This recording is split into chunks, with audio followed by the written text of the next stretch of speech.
Congress, BJP ఇలా మూడు పార్టీల భవిష్యత్తు ఉప ఎన్నికలు ఉన్నాయి. ఏది గెలిచింది అనుకోండి, ఏ పార్టీ గెలిచినా 2028 ఉంటుంది కథ. ఓవర్ రేంజ్లు ఉంటుంది. ఇక అంతెందుకు లోకల్ బాడీ ఎలక్షన్స్లో మొత్తం మీద చెప్తారు కదా, ఉప ఎన్నికల మేమేమి సత్తా చాటినాము, ప్రజలు మాతోనే ఉన్నారు, మా యొక్క సంక్షేమ పథకాలు అందినాయి కాబట్టే మిమ్మల్ని బిల్లు చేశారు అంటారు కన్నా.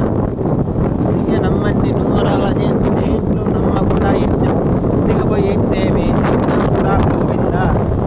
కాంగ్రెస్ డేట్లకి 2.5 కోట్లు 3.5 కోట్లు దేవుడా, ఎక్కడి నుంచి అండి మీరు చెప్పరు. లేకుంటే మరి ఇంత కథ అయినా కదా, 100 మంది రాకుండా 200 మంది 100 మంది పోతే పబ్లిక్ లేరు అని అది బ్యాడ్ ఫీలింగ్ కదా. మీరే చెప్పారు, వాళ్ళందరూ పైసలు కట్టి వచ్చేటోళ్ళే. వాళ్ళకి పర్ డే 3000, 2000, 1500, 3500 ఉన్నది కళ బృందాలకు పర్ డే. ఒక వ్యక్తికి మాత్రమే 2 లక్షల ఎంత పేరు వాళ్ళే. అంటే తెచ్చిన వాళ్ళు కాదు, కార్యకర్తలు తక్కువ. బ్యాన్ కూడా కార్యకర్తలు